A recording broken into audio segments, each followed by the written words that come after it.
intense? Yes. Me too. All right, see, look at that. Oh my God. Ooh. Yeah. Professional right there. So fancy. Very nice. And then it sucks back. I don't know why it does not work. I think they all have pretty cool transitions though. I didn't just scan this right out of the book. Okay, I did, but But you put in the effort. where the white light is on the bottom and stuff. Oh, see, that one flies away. Ooh. I told you guys this was fancy. All right. We read chapter 10 of Dream It, Do It by Mr. Marty Sklar. I have a lot here. I won't read everything, but playing IBM against AT&T for the sponsorship of Spaceship Earth was a shrewd move and a very funny story. How they were saying like, oh yeah, they're about to sign on the dotted line. They're like, get them on board. Let's sign them. Epcot was a complicated proposition as it needed both private and public sponsors and a lot of money to work. And they were able to get a lot of that on board. And I didn't realize how tough that was until I read about it though. The public only trusts Mickey Mouse to tell them the truth, as they found out through the conferences. Definitely a great concept for us to remember that we need to be telling our public the truth and our cast and our guests the truth as much as we can. The American Pavilion was put way back in the back of the World Showcase, which is funny for me because I've actually never been to the World Showcase. I'm sorry, the American Pavilion in the World Showcase, because I'm like, I already live in America, so why would I go to the American Pavilion? And then I read about it and I was like, what is wrong with me? I'm so bad now because I'm like, it sounds so cool. But I'm like, I live in America. I know what that's like. I want to go to Mexico. But yeah. And we can blame Epcot for the resurgence of 3D movies, which is great. I don't love 3D movies, so maybe you guys do. It's good for you. Let's see. I did like the story about the 10-year-old prince who threatened to behead Jack Lindquist. Don't know why that happened, but that's just the story. That's pretty good all by itself. Let's see. They did have to build the biggest geodesic dome ever that could withstand winds of over 200 miles an hour, and they had to put it on those floating legs, which I thought was a very cool innovation. You don't really think about it until you start hearing about the building of it, but yeah, it's just a giant dome sitting on legs. That's pretty impressive feat all by itself. I love the land. I'm sure you guys have been on the land as well. It's the boat ride through the like different biomes of the world with like farms and stuff. And Marty considers it to be the most Epcot ride of all, quote unquote, which I definitely see what he's talking about. And I love that ride. It definitely teaches you about how we can farm, how we can better farm, all while going through a nice boat ride. So I thought that was very cool. Yeah, then we're talking about the 9-camera rig used to film the video for the Chinese Pavilion, and then how they later took the rig and made it their own, I guess you could say. Chapter ends talking about the young and inexperienced people in the project of Epcot going on to do amazing things in the entertainment and tourist industries, as Marty continues Walt's tradition of giving younger, more inexperienced people a chance at doing great big things.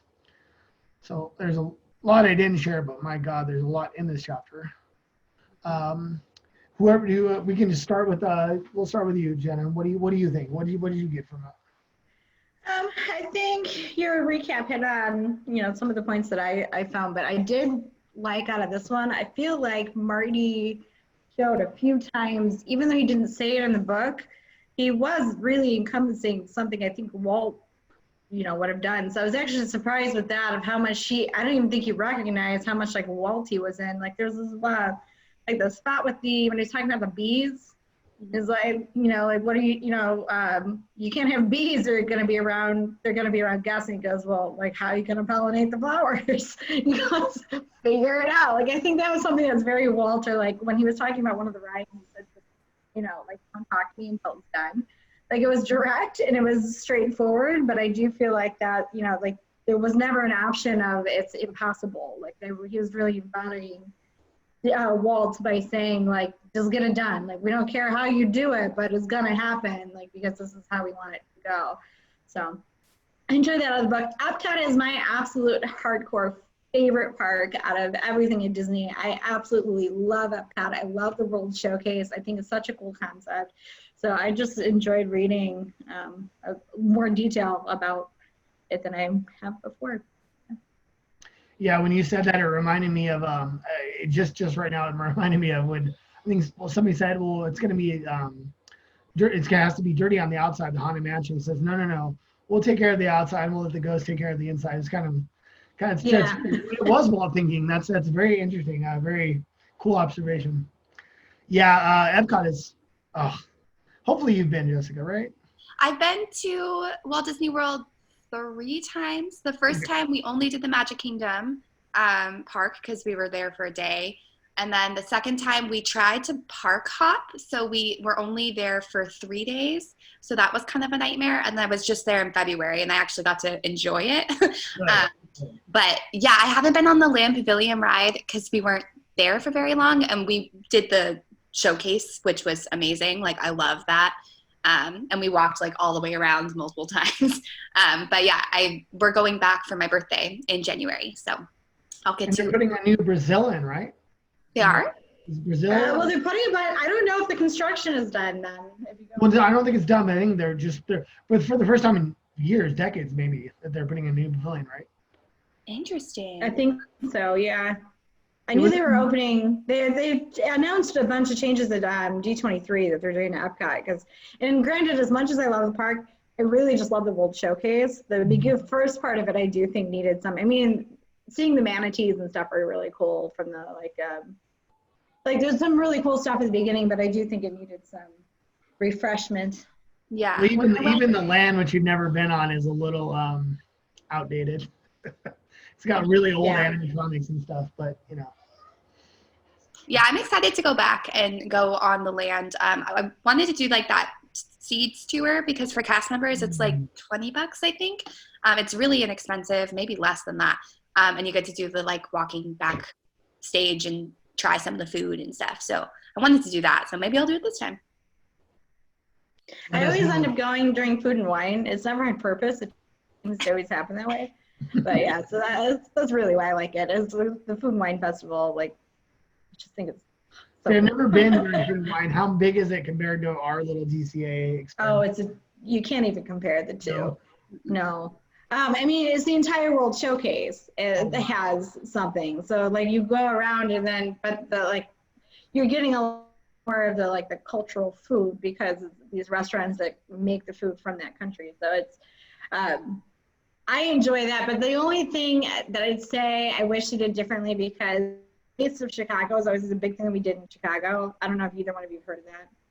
Big food festival that they do every year in Chicago. Obviously not this year, but typically. And it's the same sort of thing. It's food from around the world. It's food from everywhere. And they bring in top chefs. And, and that's been going on in Chicago for, I don't know, 60 years. Like it's just a big thing they do every year.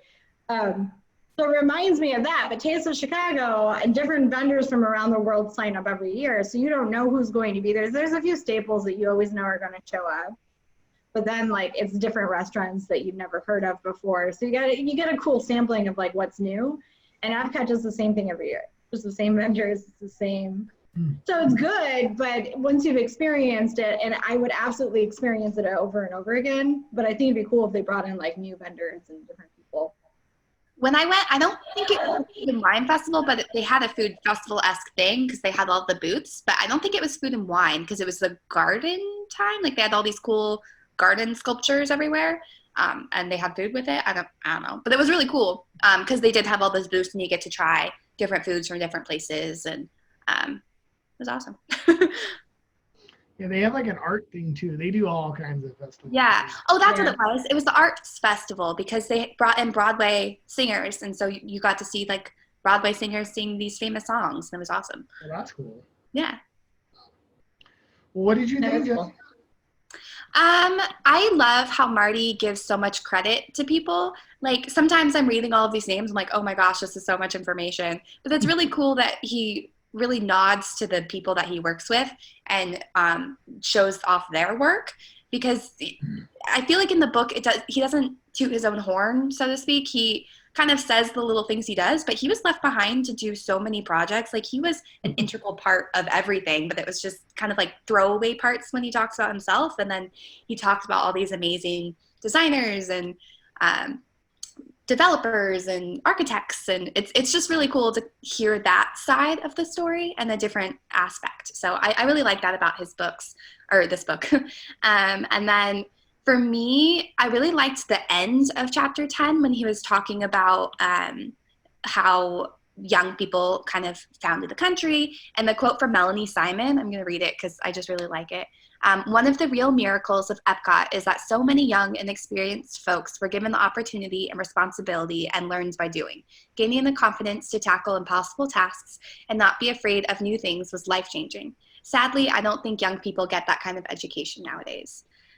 I agree with that. I think we need to kind of allow people to have those cool experiences. And I do think Disney allows that. Like, you don't have any experience, but if you interview well, you can become a lead or a manager. And maybe you haven't done that in the past, but it's cool that they give the opportunity for people who are younger to experience new things without having 15 years of experience, like other jobs who won't hire you unless you've been doing it forever, but you're starting out.